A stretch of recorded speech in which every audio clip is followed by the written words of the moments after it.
Assalamu alaikum and good morning, esteemed colleagues, ladies and gentlemen. Welcome to the ISIS IDFR series of roundtables. We intend to discuss some of the prominent issues that we have brought up that form part of the framework, the Malaysian foreign policy framework. And today, the topic that we're talking about or discussing is on peaceful coexistence. Let me start by setting the context to the conversation today. Firstly, we live in a very uncertain world. We've seen crises emerging from many parts of the world due to partly the great power rivalry, partly uncertainty in terms of economic development, disparity and income inequality, climate change issues, and many more. And all of this obviously leads to different crises, tensions that has grown to different pockets of society, as well as in terms of relations between nation states. Now, this morning, I'm very happy to have with me a group of esteemed colleagues to talk about this a little bit, to try and see whether if Malaysia has a role to play in promoting peaceful coexistence, as well as, but more importantly, I think, is to also set a context and a bit of a background of what peaceful coexistence actually is. Together with me this morning, I have Professor Dato Dr. Hashim Kamali, as well as Professor Dato Dr. Azizan Baharuddin, and Professor Farish Noor. Welcome again, and happy to host you here to discuss this topic this morning. Now, first of all, as I mentioned, it is very interesting that when we look at the current crisis and the current tensions and how we have to manage this situation, we often think about possible solutions. What is there that could actually be used to guide us in weaving through some of these challenges that we are facing today. Not only at the level of nation states, I think we also cannot deny that human beings interact more deeply and more often than we ever have been because of technology, because of the speed of information exchanges, so on and so forth. Now, when looking at all of this, one thing that came to our mind is really the context of how human beings have managed to deal with this sort of like similar challenges despite possibly different contexts in many years ago. And it is not to deny that the idea of peaceful coexistence has always been around.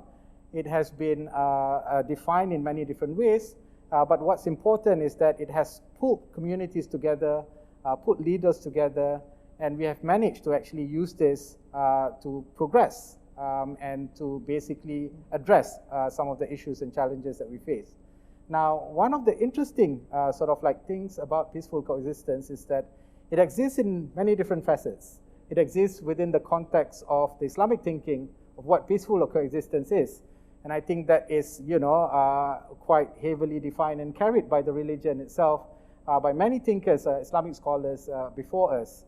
And it has also certainly exists within the context of identity, civilisational, and how people relate themselves, towards their community, their relationship, and how they engage with other communities, and how they use, some idea or platform to coexist, and that has definitely, resulted in the survival of mankind. As well as in more recent sort of like, political scenario, of course, we have, international relations, and we have all the strategic issues that countries often face. And, it leads to multilateralism, it leads to, regional organizations, and the context of peaceful coexistence also exists within that framework. Now, to start the discussion, I'd like to first invite Professor Dato Dr. Hashim Kamali to share your thoughts with us when it comes to the Islamic context and how this has exists within that thinking and how this has been promoted and how this has actually resulted in managing crisis and ensuring that communities exist within a peaceful manner. Over to you, Prof. Thank you very much. You have established the context. We always face challenges. Peace cannot be taken ever for granted. And we have to know what the challenges we are facing to identify strategies and to develop the idea of peaceful coexistence in a fairly comprehensive way so that people have a concept of what they are expected to do. In the Islamic context, I think most of us are familiar. We also have challenges of extremism, groups rising in the name of Al-Shabaab and Al-Qaeda and ISIS and Boko Haram and so on. Extremist interpretations of Islam are presented as if they are normative. This is a challenge of basic education, enlightenment, and understanding. I think the people of Malaysia, they look at the Islamic guidelines. And this is my task to see what the sources of Islam, the Quran, and Hadith, the basic guidelines are, and that we expect the Muslims of Malaysia, all the people of Malaysia, how to manage relationship with one another internally in a pluralist society. That I think the basic Quranic guideline on pluralism in peace can be found in the Quranic Surah of Al-Hujurat 49, verse 13, addressing humanity. Ya ayyuhan nas, O people, not like the four usual Ya ayyuhal lazina amanu. Now, everyone is addressed. Inna khalaqnakum min zakarin wa unsa. We created you from a single male and a female. This is the idea of the basic humanity and equality of people. And وَجَعَلْنَاكُمْ شُعُوبًا وَقَبَائِلَ لِتَعَارَفُوا. And we made you into tribes and nations so that you may know one another and you become friends of one another. Not that you become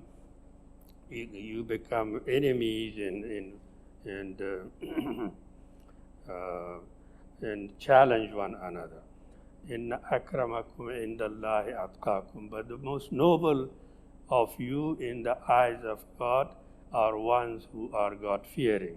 Here we have basic equality, you have basic pluralism, recognition of people into groups and nations and regions, and that your assignment is to develop the essence of friendship, how to change and to utilize these differences into ways that you develop familiarity and friendship among you. But all of you must recognize that you observe certain basic principles of morality. All of you must observe that. I think this is the basic Islamic outlook on pluralism, and peaceful coexistence resonates with Islam very closely, although we do not have an exact expression in Arabic for peaceful coexistence. But if you look at the totality of the evidence in the Quran and Hadith, very clearly the support comes out for a peaceful world. First, the idea of the vicegerency of man. We are the keepers, the gatekeepers of the world, the vicegerents, the successors, so that we build a peaceful world and a just society. This is the basic assignment from the Islamic perspective. The recognition of other religion in the Quran, of course, of the monotheistic, the Jewish religion and Christianity. And the Quran also mentions two other religious groups, Sabi'in and Magians, Zoroastrians. But the Ahl al-Kitab, because of this mention of others, the rest of all of non-Muslims, including these, can be, we can on that basis recognize Buddhists, for example, as people that we can equate with Ahl al-Kitab and recognize the same rights for them. In the Quran also read, you find in Surah Al-Ma'idah, verse 51, وَلِكُلٍّ جَعَلْنَا مِنْكُمْ شِرْعَةً وَمِنْهَاجًا. To every one of you, we have given a law in an open way. The open way is your own creativity and your own approach to issues, how you manage and how you develop. And of course, this also means that your own approaches to issues, the culture of society, the custom. Islam also recognizes the custom of people. Urf is a source of law. And this may reflect on the cultural context of society in Malaysia. We have different religious groups and ethnic groups and different languages spoken, but in society people have developed ways that they relate to one another, they share experiences, and they develop friendship in many ways, especially in Southeast Asia, in Malaysia. People are known compared, for example, to the Arab world. The history is different. The softer touch that we have in our society and social relations is something that has impressed the outside world. And I think that for that, Malaysian culture and ways of living has a certain rapport with the rest of the world. And for this is an asset. And Malaysia has always been a peace-loving country and has been successful in managing pluralism. For that also the rest of the world is appreciative of the ways of how Malaysia has managed its pluralism. Then in the Quran, how do you resolve conflicts among you? You do that through negotiation and understanding. And with people of different people of different religions, always most courteous approaches to negotiation. وَلَا تُجَادِلُوا أَهْلَ الْكِتَابِ إِلَّا بِالَّتِي هِيَ أَحْسَنُ. Do not dispute anything except in the best. You may discuss your differences, but in the best possible way, the most courteous way. This occurs in two places in the Quran. And the teaching is that the best ways, most diplomatic and courteous and rational ways that lead to successful conclusions. This is the idea of ta'aruf that El-Rami said, mutual recognition leading to friendship. That is the Islamic guideline that we have. And Islam rejects racism, stands firmly for equality. Islam as a movement rose for two. It was an uprising for justice, and it was an uprising to fight discrimination and challenges that were prevalent in pre-Islamic Arabia. Then in the Quran, we also have tell to the other two people, وَقُلْ يَا أَهْلَ الْكِتَابِ, tell to the people, the أهل الكتاب, followers of the book, تعالوا إلى كلمة سواء بيننا وبين, come and to agree with us on the word that is agreeable to both of us. We can agree on certain things. We may disagree on many things, but let us find the commonalities. Come and find what we have together. When you look at Malaysian society, we have different ethnic groups, but we are all citizens of Malaysia. We have commonalities. If you reflect on these, it is more purposeful rather than focusing on our differences. This is Islamic guidelines that we identify what we can do together to develop a beneficial purpose. That is the purpose. I think that,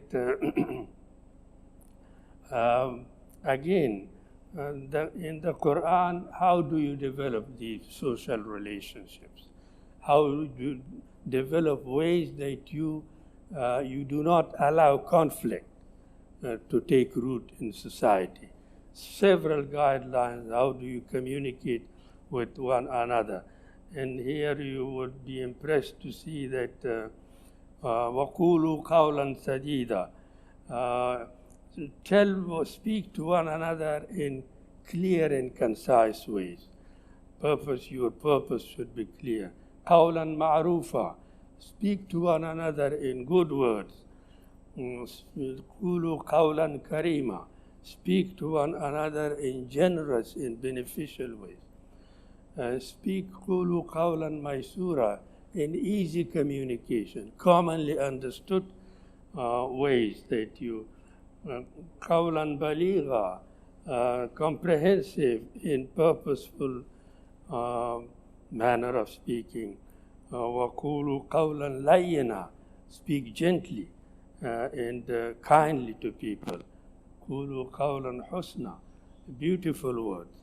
And these are the Islamic guidelines. I think that then there is a clear recognition of human dignity in Islam. The Quran recognizes human dignity.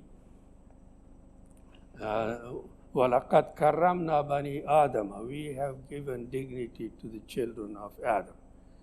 Regardless of what religion you are, what race you are, and who you may be, all of you are entitled to dignity. I think that this is something that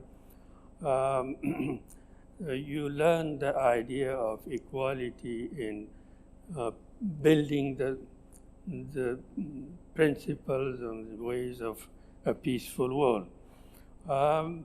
This equality, applies to all of us. Unfortunately, we have challenges of communication between Sunnis and Shias, between this party and that party, state parties, inequalities you mentioned. These are the challenges we face, and there is no shortcut but to reduce these through developing common understanding. And I think that we have seen instances of this. The Taliban Muslims are killing Muslims. Most of us, see that whether it is in the Middle East, in Syria, in Iraq, Muslims are the targets of attack from others, but they are also always busy attacking one another. And most of the victims that we give are our own making. Look at Saudi Arabia, in Yemen, in Syria, in Iraq, in Afghanistan, in Taliban, you name it, in Africa, in every part of the world, Muslims seem to be having the most conflicts, despite the kind of basics that we have. Obviously, we are not paying enough attention to the basic guidelines of Islam, to the basic guidelines of rational judgment in good thinking. I think that I have looked at the sources and guidelines of Islam. In the hadith, we read the Prophet said, Al-Muslimu man salim al-Muslimuna min yadihi wa lisani. By definition, Muslim is one, a good Muslim is one from whose hands and tongues other Muslims are safe, other humans are safe. And then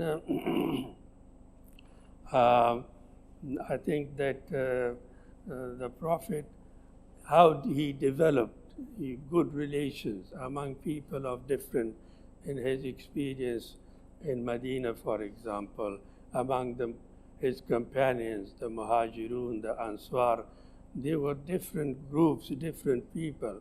But the first thing he did, the Constitution of Medina, speak of the equality among people. Then the next thing was he brought them together and he signed the treaty called Muakhat, fraternity, and good relations among the inhabitants of Medina who were Jews and non-Muslims and others. And they became, after that, they offered their own homes and houses to others. To that extent, he was very successful, and he was very assertive of this, treating his companions in the most respectable, gentle, and generous ways. We have very good example from the sources of Islam, and I think that if we try to reflect on our history, Islamic teaching, our cultural guidelines, I think we have rich sources of very good education to keep reviving among ourselves, so that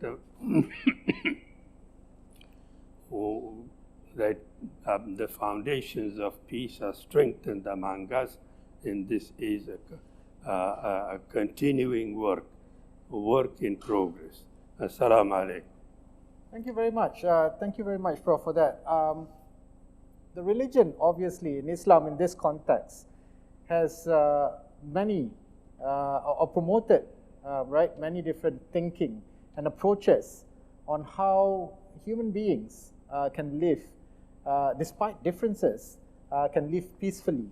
And it has not only done that, it has also obviously nurtured that kind of thinking, and obviously it will then lead to a certain kind of identity. Now that brings me to the next discussion. Now, Professor Dato, Dr. Azizan, from your opinion and from your lenses, now we want to talk about how, as Professor Dr. Hashim has mentioned, that we have foundations for this. Islam, one religion, Professor Hashim Kamali also mentioned other religions definitely promotes some form of teachings and ideas to promote peace, so that human beings can continue to engage despite their differences. Now, has that thinking basically gave birth to a certain kind of identity that has promoted a certain dialogue? And what do you think of where we are today in that context? Thank you so much, Mr. Herizal. Bismillahirrahmanirrahim. Assalamualaikum warahmatullahi wabarakatuh. I think first of all, we need to expand as much as we can the concept, the notion, the practice, the understanding of peaceful coexistence. I think in diplomatic circles, in amongst political leaders, for example. Maybe there's a certain notion of it. But I think it's a very fundamental human concept. So I think before we can really make peaceful coexistence a reality, and here we are talking to the masses perhaps, to the person on the streets. Because at the end of the day, when something wrong happens, like you mentioned earlier on, it's people on the streets, it's lay people who will suffer most or who will feel the effect most of all. I think it's critical, first of all, to understand that we cannot speak merely in theory, in conceptual terms. Somehow, peaceful coexistence has to be translated and made known and understood in reality, in terms of people interacting with each other, in people engaging. We talk about leaders engaging each other in important meetings at the global level, but what about the masses again? So I would first of all want to speak about peaceful coexistence in the context of where I'm coming from today, which is Center for Civilisational Dialogue, University of Malaya, which was established in 1996. And it's very interesting to note that at that time, the theory of the conflict of civilizations by Samuel P. Huntington was very dominant in the world. And I think it influenced a lot of diplomatic ideas between nations. So a group of scholars locally, some of them at the University of Malaya, decided that, hang on, from the Islamic tradition, from other Asian traditions, we have this notion of fiqh tayush, the science of peaceful existence. It is actually a science. To live peacefully is a body of knowledge. It's not simply wishful thinking. You need to know the how and the whys of peaceful coexistence. So they invited Samuel P. Huntington to Kuala Lumpur, and there was an international conference, and they spoke about an alternative theory to the clash of civilizations, which is peaceful coexistence. So I think Malaysia, for example, if later on you want to speak about positioning Malaysia as a center of dialogue, a center for peaceful coexistence, can draw upon this kind of information and knowledge. And the center is now 25 years old, and it is still carrying on the tradition of bringing people with different opinions and ideologies and conflicting views to sit, like Professor Hashim has so kindly elaborated to us, the akhlaq, the adab, the ethics of dialogue. So you see, even if you do dialogue, there's an ethics to it. There's a do's and don'ts. So this is something that I think not enough people understand at any level. And so Samuel P. Huntington came, and then there was a flowering of dialogues. There was Islam, Confucian, Islam and Confucianism conference, Islam and other, worldviews and civilizational views.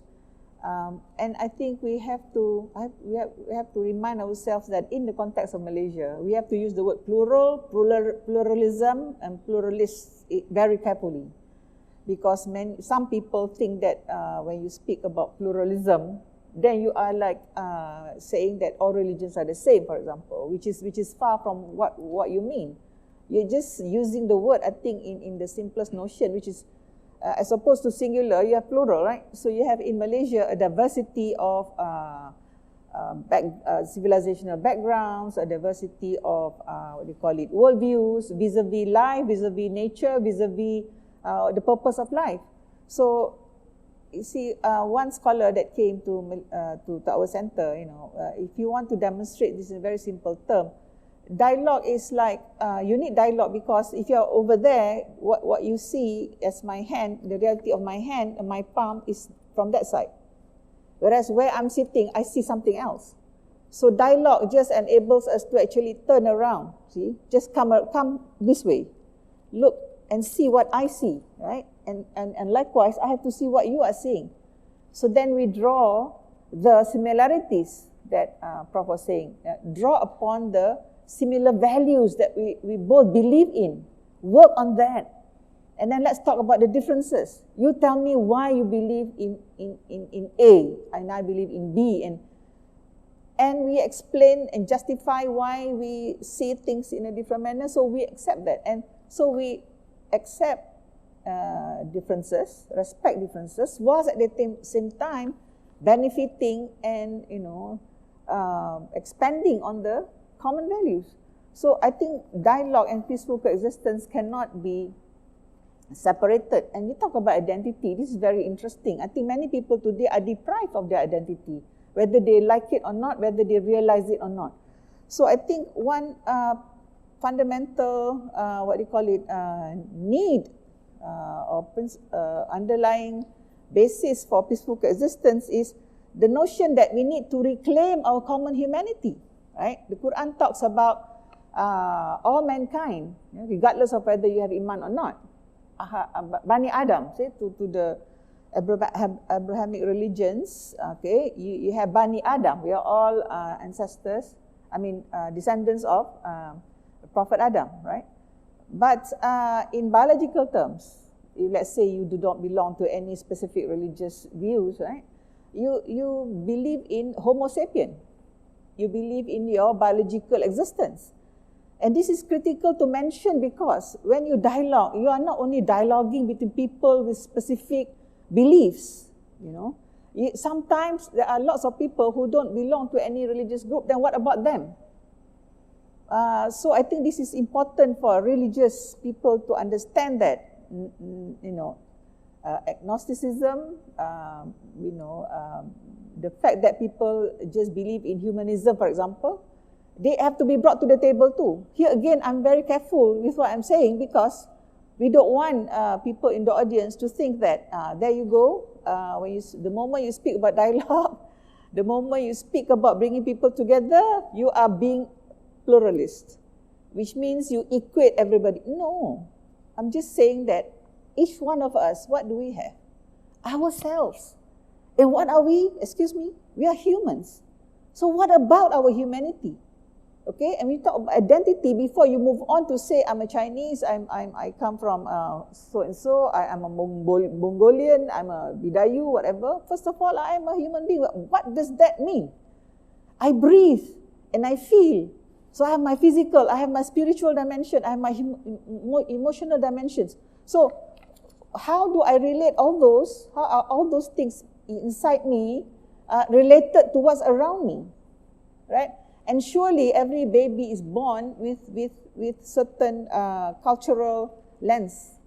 He will believe, she will believe in whatever is imbued into her. And this is where the education comes into the picture. That is why today when you speak about identity, is a complex situation because society has changed.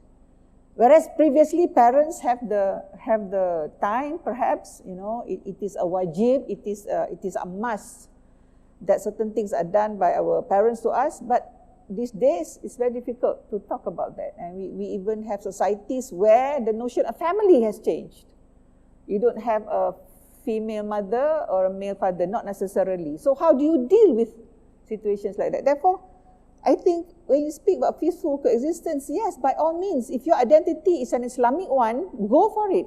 Talk about it. But in a way that is inclusive, as far as possible.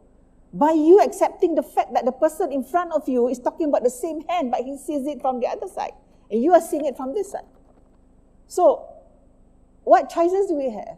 Conflicts and fight each other, and there you are, no more peace. Or, as humans, we stick to the fact that the most basic fundamental belief is we are humans and we are imbued with certain things which is empirically undeniable. Can you deny that you breathe? Can you deny that you need oxygen? Can you deny you need clean air? Can you deny all of that? No, you can't. So I think the time is right in the world today, whereas people are talking about, the damage of meta-narratives. So people who are religious, Prof, they'll get very upset with that because one of the meta-narratives is, of course, religious narrative, right? But people who have that view, they have their reasons. So this is what we need to know. What are the reasons? What drove them to put meta-narratives aside? And we are in the postmodern world. What does that mean, So I think I am all for identity. I am all for people with various identities to especially the Islamic one. In Malaysian context, that is a geopolitical statement. That is a statement which is related to the population dynamics, for example. So we say this, very objectively. Who else do we have in Malaysia? What do they say? What do they think? So I think it's about time that we don't just pay lip service to unity and perpaduan and whatnot, but we actually understand what we mean by that, and we know what are the boundaries. Because we don't, sometimes certain groups, they get upset when other groups trespass the boundaries. But have you ever given them the chance to understand what the boundaries are? The pantang larang, the do's and don'ts, and how much do you understand their do's and don'ts? Yeah. So claim our common humanity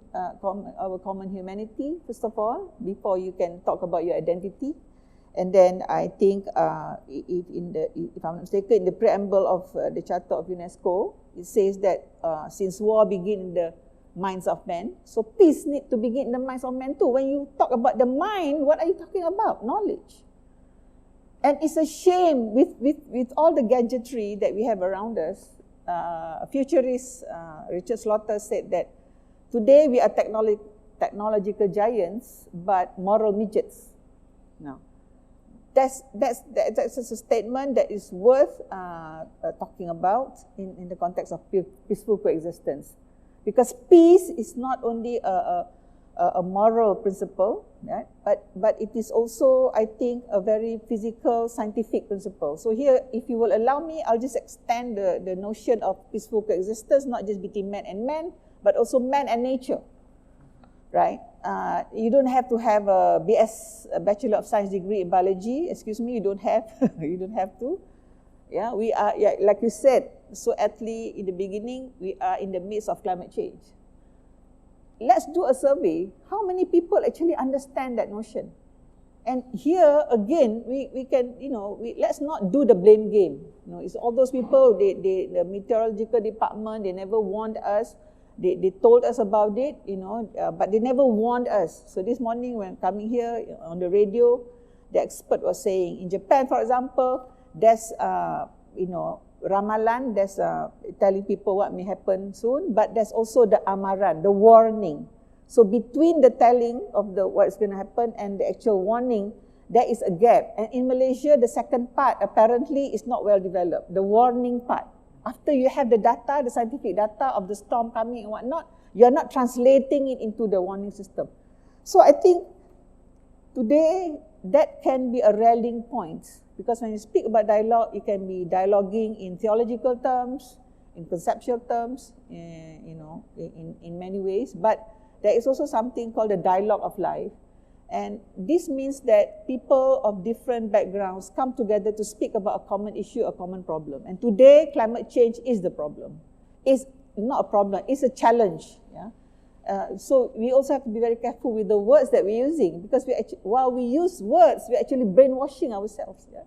So it's a challenge, and there's a great body of knowledge about that. Scientists have been talking about it for decades. Yeah? So what happened? So when you speak about peaceful coexistence, I think if certain parties, certain state governments still want to go to war because of certain things, but I think weigh that against the greater, challenge of climate change. I think a lot of thinking people will opt for peaceful existence first of all because of the common problem that we encounter. And everybody knows that with climate change, there's refugee problems, there's health problems.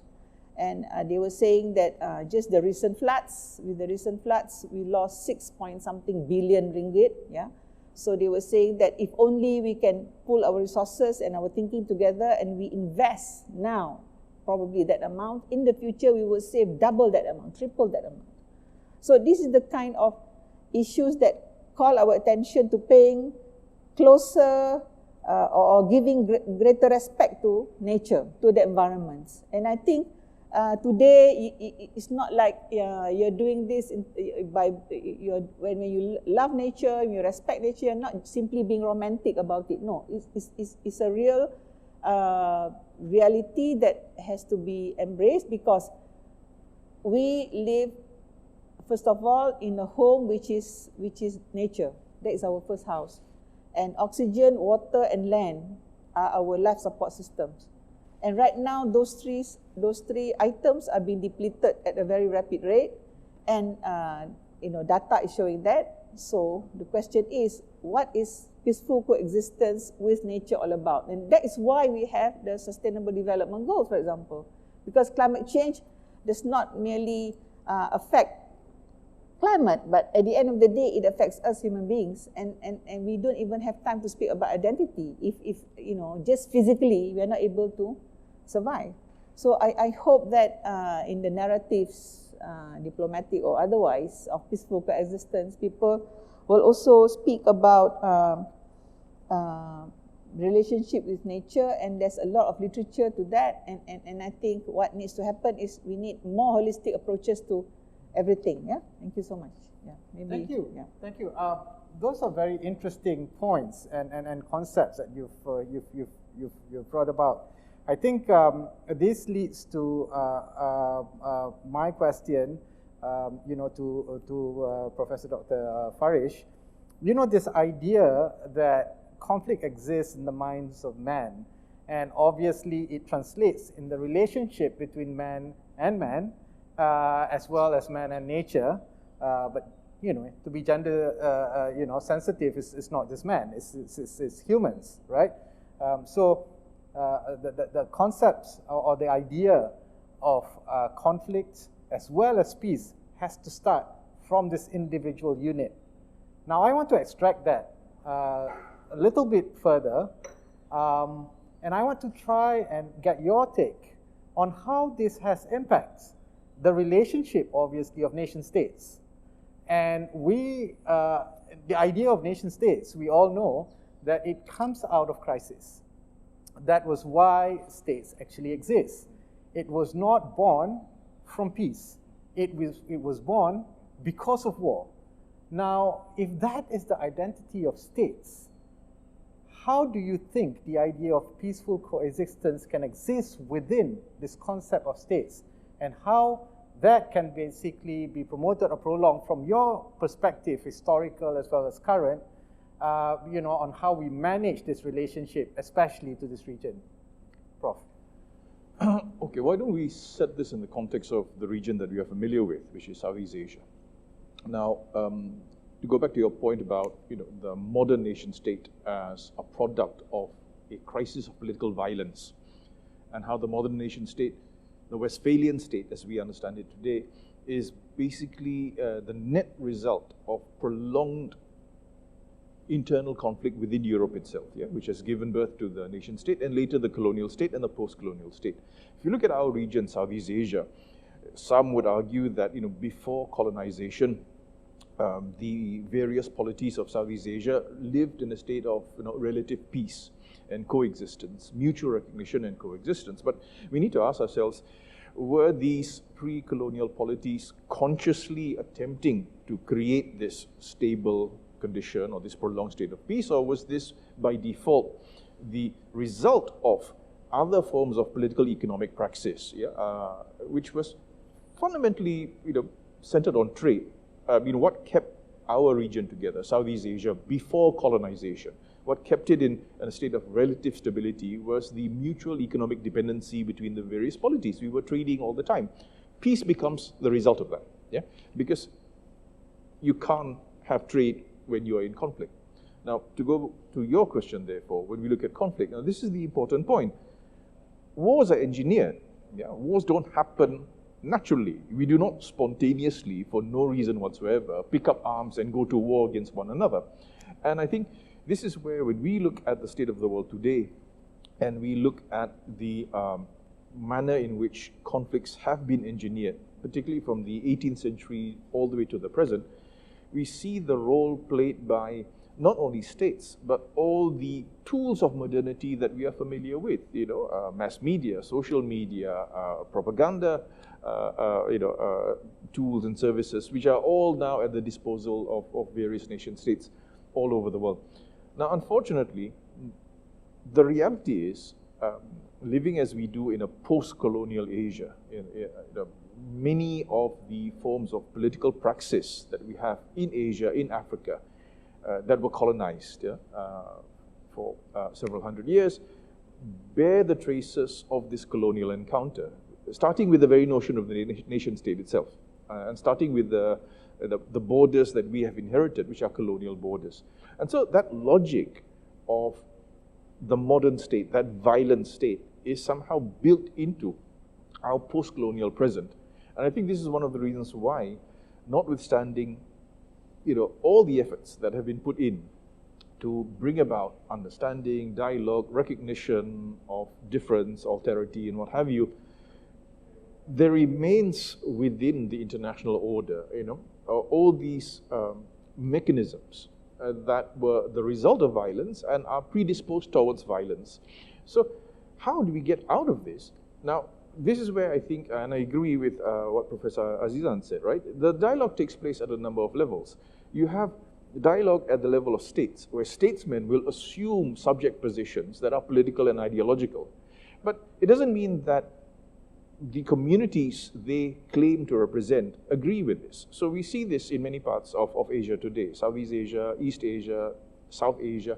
On the one hand, you have this very confrontational rhetoric that is taken up by states. But at the ground level, communities living next to each other actually do not have hostility towards each other. And this is what I've seen myself, doing fieldwork in Southeast Asia. Even when you have instances of potential conflict among some countries in our region, at the ground level, people who are, particularly those who live in the border zones, often do not share that sentiment. So the question, therefore, is a political one. How do you bring about a change, an attitudinal change, particularly among certain sections of the community, the media, for instance? How do you sensitize the media to the dangers of warmongering? Right now, we are having this discussion where there's a lot of build-up, when you watch the international media, about what's going on in Ukraine. And you can really hear the war drums being beaten. The stage is being set for another conflict. And I think what is really striking is how the international media, the Western media, is so clearly at the center of the engineering of this conflict. It really reminds us of the fact that wars are not natural. Wars have to be engineered. People engineer wars. And the role of media, social media, all these powerful social media companies, the recent conflicts we've seen in Asia, in South Asia, Southeast Asia, that were fanned by social media. And the responsibility of these social media companies to actually regulate and control content, which certainly did not happen in the cases that we know of. So I think these are the problems that we face today. And these problems are the problems of our time, of our generation. Because 50 years ago, we would not be confronting the threat of war that is so amplified as it is today, because 50 years ago we did not have these tools. The manufacturing of consent, the need to generate support for aggression is today, I think, at a level that we've never seen in human history. 100 years ago, to start a war is a very difficult process. You need to build up a sense of animosity and antipathy towards another people. You need to drum that in. You need to inculcate that in ordinary people. It takes time to do that. But today, especially in the age of fake news and mass communications, instantaneous communication, it is very easy to engineer these things. And this is what we've seen, right? Over the last 20 or 30 years, we've seen, riots, demonstrations, pogroms, ethnic violence, all, mobilized very, very fast through this very dangerous alliance of certain political elites, invested commercial interests, and invested media interests that work together. Now, that's where I think, on the one hand, the need for dialogue is still there, but we have to be realistic in the face of the challenges that we face, because there are invested parties, who want to maintain a state of animosity and violence. Remember, of course, that behind wars is the whole military-industrial complex, and that wars make money. Yeah, there's a long history of countries making profit by selling arms. So every time there is a conflict, we see, another arms race and another arms race. And sadly, since you talked about, being in our post-colonial present, this is the post-colonial world and post-modern world that we live in today. In the age of post-industrial capitalism, these are the kinds of economies that we are going to be confronted with, where a state of constant tension and anxiety and hostility is being maintained simply because it actually serves economic interests of not everyone, but groups that are identifiable. So in the midst of all this, the need for dialogue is even more important, but dialogue becomes also far, far more difficult. Because I think Prof. Azizan would agree. It's easier to preach hate than to preach love. Just look at what people watch on TV these days. Yeah, look around you all over the planet. Violence sells, unfortunately. Violence sells. Horror sells. Shock and awe sell. And this, unfortunately, is the state that we are in today. We live in a jaded world where belief in processes, belief in a long-term common human goal seems to be waning, and we seem to be moving into this dystopian world of cynicism, pessimism. Nothing's going to change. Things will just get worse. And in this absence of faith in political processes, an absence of faith in dialogue, this is the net result. Excellent, excellent. Now, so I want to bring us to very quickly the how to do it. Right, and these are I'm going to invite sort of like very short comments from all three discussants about Malaysia, our position based on the Islamic sort of like, background that we share, based on the multi-religious, multicultural identity that we carry, as well as based on our position and our recognition, possibly as a nation that has always been interested in promoting peace around the region, especially for, for trade, for better development and stuff like that. Despite all the challenges that we have, challenges with the environment, we have challenges in terms of income inequality, we're still talking about development gaps in this country, we're still talking about human capital development. All of these are obviously challenges that we have. Now, within that context, I'd like to first invite Prof. Hashim, can you share maybe in 2 or 3 minutes your take on how can Malaysia position itself to bring this idea? We all have to understand that it's very important for us to promote the idea of peaceful coexistence. But how practically a country like Malaysia can bring this forward? Well, from the Islamic perspective, maybe we can make 2 points first. One is that Islam has given certain guidelines about different matters, but it also has recognizes siyasa, siyasa shar'iyya, that is the government imaginative ways in initiative, policy initiative decisions that establishes good governance and addresses affairs and issues that it faces. That is, the other is mu'amala bil misl, that is reciprocal treatment.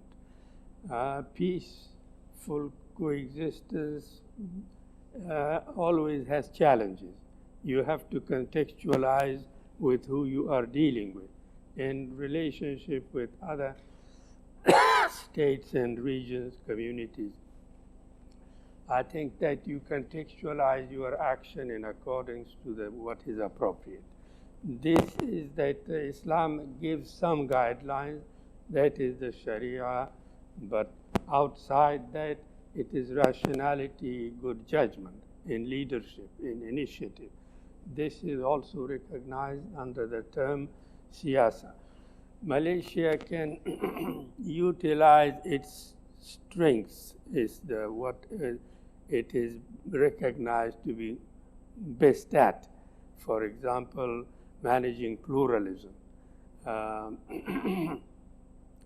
And also, I think it has been fairly successful in contextualizing Islamic guidelines, the maqasid, for example, prioritizing certain values that comes out of Islam in Sharia, protection of certain values, whether it's protection of life or property or religion and rationality, education.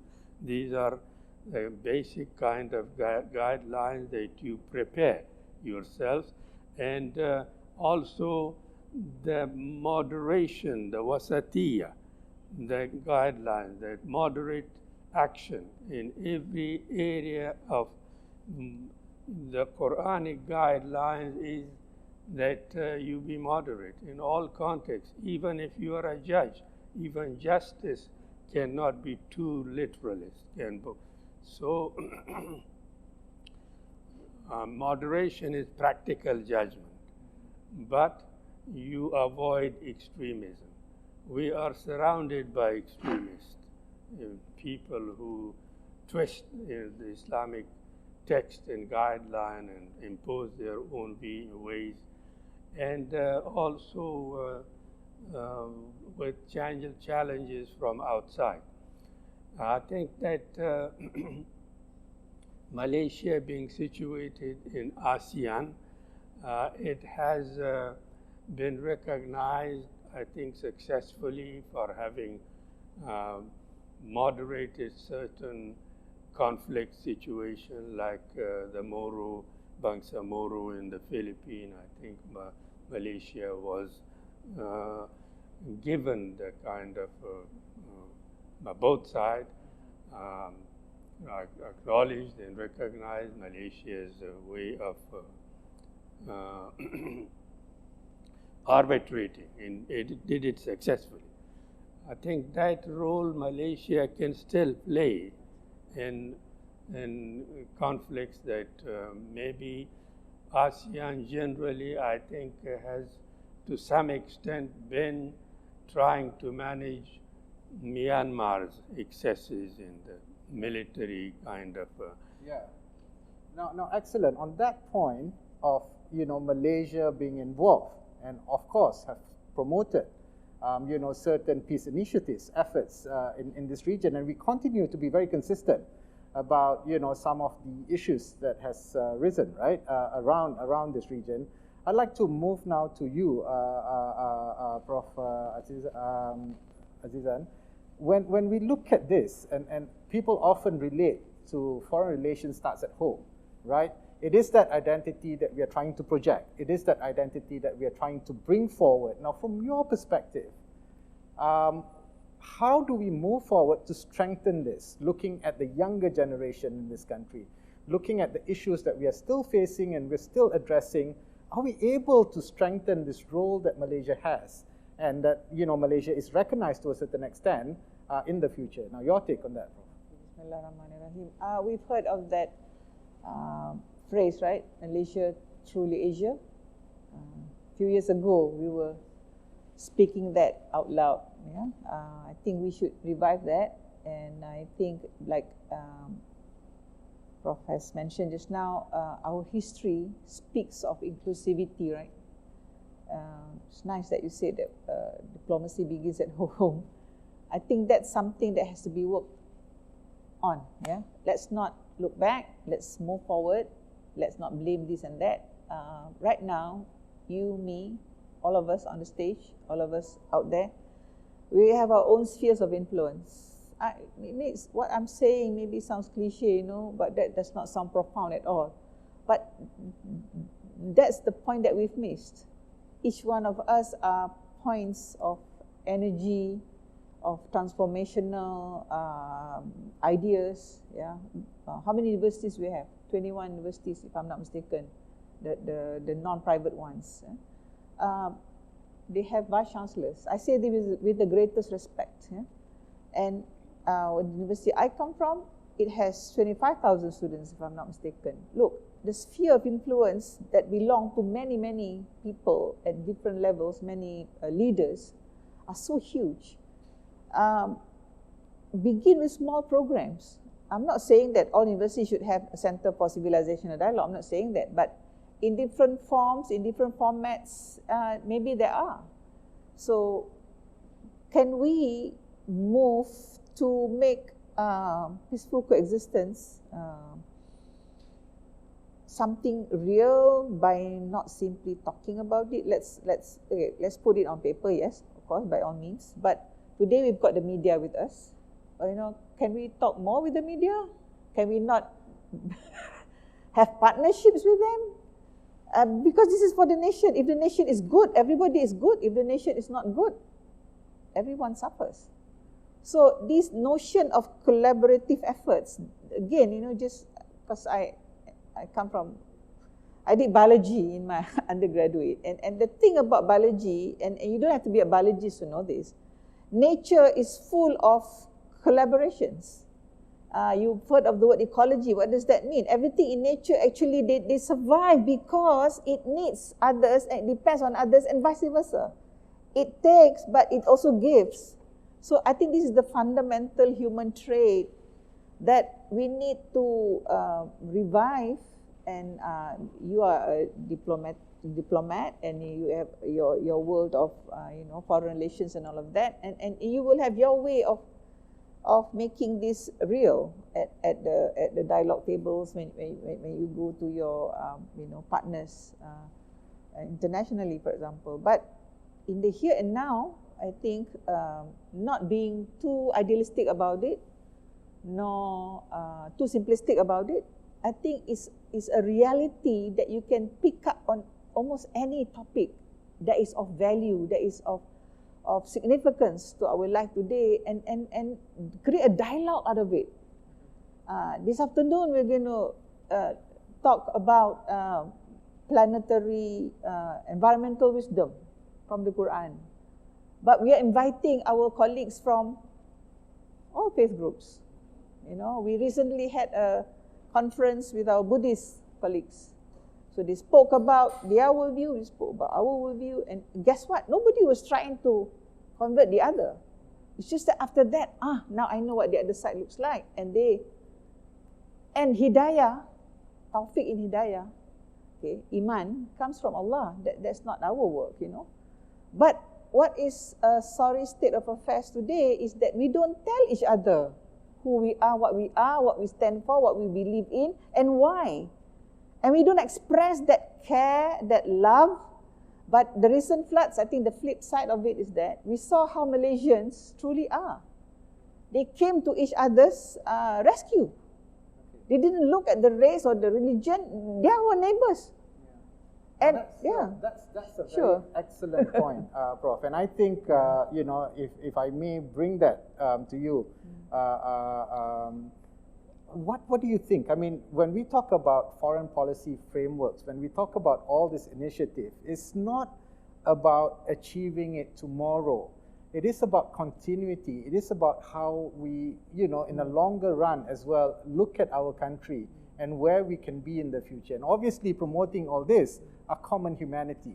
These are the things that we need to promote in the region as well as in the world, because everything is interrelated. If we lose control on some of these things, it might happen somewhere in the Middle East, it might happen somewhere in Europe, eventually it will affect us in Malaysia. So what do you think, Prof. Farish, when we talk about bringing this forward, the continuity, what is your take on the younger generation in this country? Are they prepared, or do they have a different perspective in terms of looking at how they engage with the outlets that they have, with the technology that they are far better than any of us, I'm pretty sure, on the stage? Are they going to carry this forward with the challenges that you were mentioning before? These are real challenges. We are facing almost a bleak sort of a future with a lot of people feeling very dystopian about where we're heading. So your take on that, Prof. Farish, and if you may, how can countries, nation states, how can ASEAN, for instance, promote this better? Not just at the track where we have peace processes, those are track one, but how do we work really on the ground to bring this thing up that you mentioned, that actually communities are able to practice elements of peaceful coexistence, and how do we expand that? Well, I think first and foremost, we need to recognize that when peaceful coexistence happens, it just happens, simple as that. You don't wake up in the morning and say that I will peacefully coexist with my neighbor. It just so happens, because there are other attendant variable factors. You are dependent on your neighbor, you know your neighbor takes your kids to school, you know. So these things therefore foster that. So you need that familiarity. But when you're looking at since you talk about the younger generation and the loss of faith, it's a loss of faith in the possibility of positive societal change. People feel increasingly powerless. And this includes the young people. I mean, you mentioned that young people today are familiar with all these technologies. Yes, they are familiar. It doesn't mean they control them. Just because our children are better at Facebook, Instagram, and all that doesn't mean they run Facebook. They don't run Instagram. They don't run any of these things. So, in a sense, they are more dependent upon these things than we are. We are more off the grid than they are. So they are plugged in, and by virtue of the fact that they are plugged in, that's where I believe the exposure comes. The question is, if you want to have attitudinal change, since we're talking about our region, what role can Malaysia play, as a partner in Southeast Asia? How can we bring about a stronger, sense of, common identity and coexistence among countries in our part of the world? I do not believe that the people, the communities of Southeast Asia, bear hostility towards one another. They don't. There's no evidence of that at all. In fact, like Prof. Azizan said, there is an ecosystem where we are mutually dependent. We're even dependent on the basic things. The vegetables we buy in the market come from our neighbors. So we are already there. But that fostering of a sense of a common purpose, a belief that ASEAN means something, that ASEAN has a future, that's what's missing. Now, Herizal, ASEAN has been around for more than half a century. And yet, until now, we do not have a common Southeast Asian history curriculum that we teach across our region. So we always assume that simply because we live next to each other, that we know each other and we're familiar and comfortable with each other, which is not true. Just because we live next to Singapore or Thailand or Indonesia, proximity doesn't mean knowledge. We actually don't know much about our neighbors. And this is true of all Southeast Asian societies. Indonesians don't understand Filipinos, Filipinos don't understand Vietnamese, Malaysians don't understand Thais. We live next to each other, but we have not fostered this. And the challenge of fostering that, to have this belief in this connectivity between societies, cultures, nations, and economies, is all the more important now. But how are you going to do that, particularly when the younger generation feel disenfranchised, cynical, worried about their future? I mean, thank God I'm about to retire, but if I was in my 20s, I would be very worried about my future. I would be very worried about my future because I'm exposed all the time to news about threats of war, violence, economic collapse, instability, a non-existent, professional future or what have you. These are the things that young people are exposed to all the time, and that cynicism, which again and again gets reinforced, as we saw recently in the Global Environmental Summit, where so many of the things that the younger people in particular wanted, were not delivered. It's a very tough sell these days. How do we somehow reactivate this belief in political processes that you can actually bring about positive change in society? And the last time that something like that happened was perhaps the peace movement during the Vietnam conflict in the 60s. And you'll note, for instance, by the end of the Vietnam conflict, the popularity of, say, violent programs or movies, declined because people felt that, no, we don't want this. We don't want a culture of violence. Look at where we are today, 50 years on, and we are back to square one. We are back to this very Westphalian, very realist, very state-centric, very transactional practice of diplomacy, where, you give me something, I give you something, and ecological concerns, human rights concerns, reform concerns are all out of the window now. And I think that's a sad state to find ourselves in today. And for that reason, I don't blame the younger generation for being cynical. But it's precisely because they're cynical that the need for intervention is more important today than ever, I think, you know. Well, excellent. I think obviously there's a lot that needs to be done. I have to say that I'm very happy and very glad to be part of a working group that has, you know, ensured, obviously under the direction of Yang Berhormat Datuk Saifuddin Abdullah, our Foreign Minister, to have peaceful coexistence as to be something that is, you know, embedded within the Malaysia's foreign policy framework. Now, on that note, a lot to be done. We have to do it. I think all speakers agree that this is not a matter of choice any longer. This is a must. We have to continue promoting this.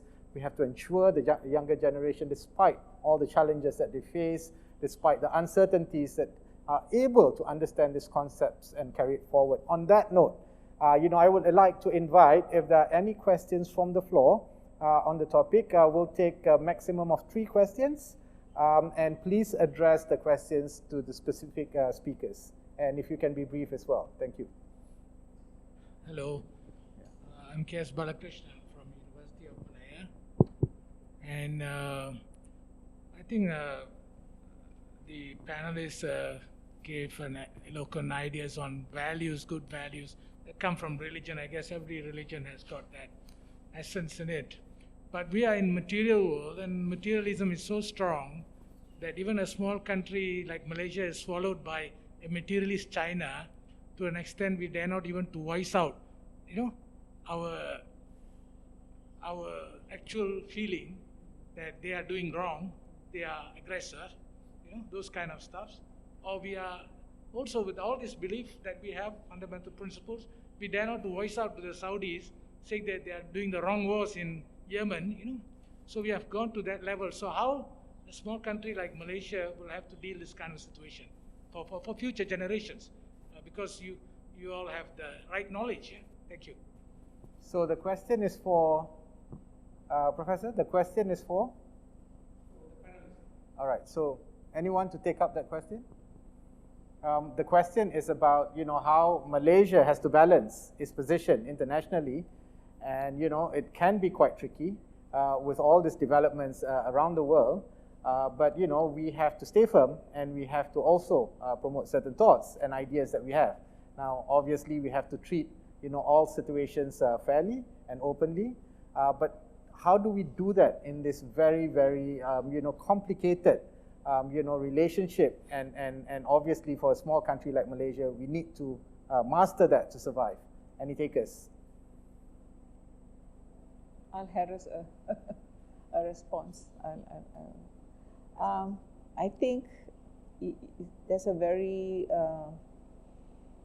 important question. It's not $1 million question, it's $1 trillion question, even more, you know. Wanting to say something, but to be doing it and to be actually practicing it, right? And I think many people would concur with what you've just expressed. I think the answer, to be practical, is that we need a holistic approach. Just one philosopher, just one scholar, just one writer, you know, just one motivator saying it, where does it go? Nowhere, perhaps. Yeah. But if, as a community, we can you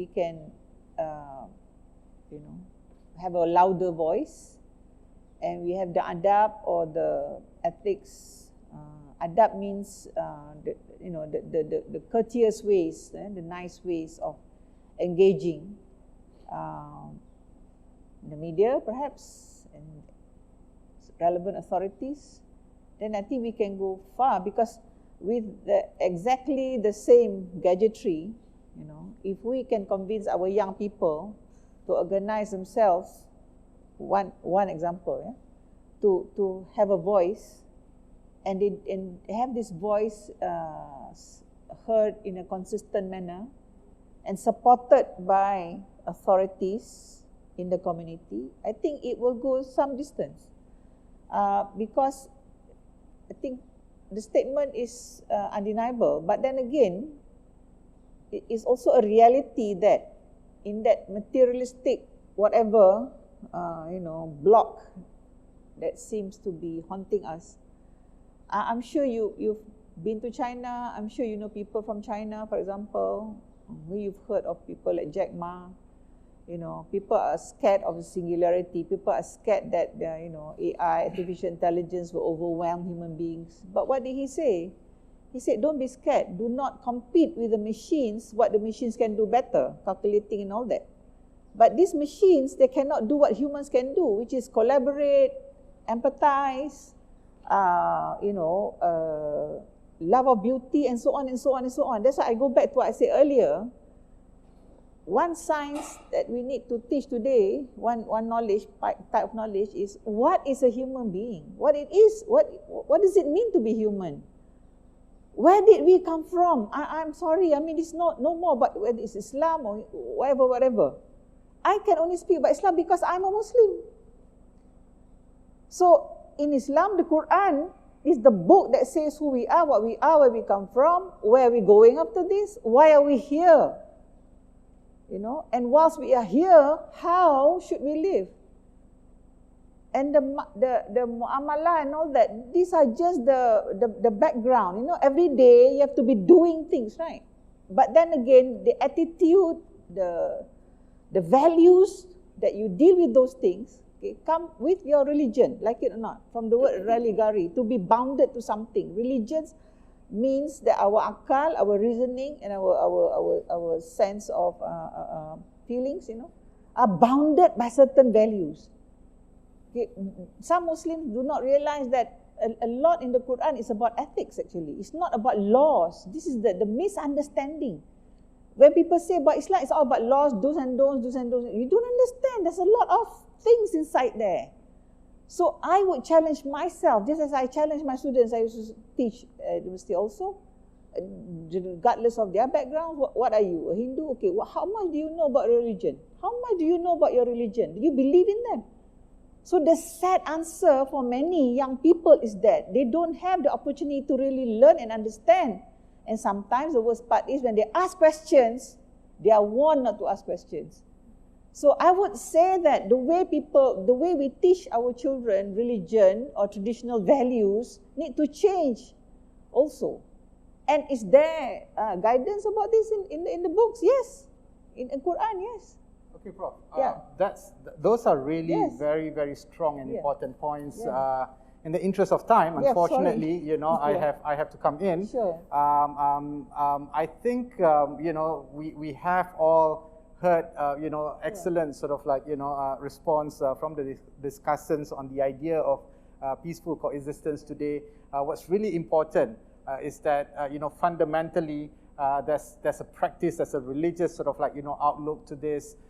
There is a need to encapsulate this into an identity, making people to understand better. And Prof. Farish, your point about we have to understand more, right? Proximity doesn't mean that we understand our neighbors, and without that knowledge, and you brought back that point, Prof, on the question, without that knowledge, we cannot then promote something. If we don't understand the other side, and the other side have very lack understanding of us, that is very difficult. It is very difficult for us to promote any kind of dialogue. Now, on that note, I would like to thank everyone again for being here today, for sharing your time, for discussing one of the most important points in the foreign policy framework. And I would like to also thank all the participants who are here today. On behalf of Wisma Putra, Ministry of Foreign Affairs, IAIS Malaysia, as well as the Institute for Diplomacy and Foreign Relations, I thank you very much and hope to see you again. Thank you very much.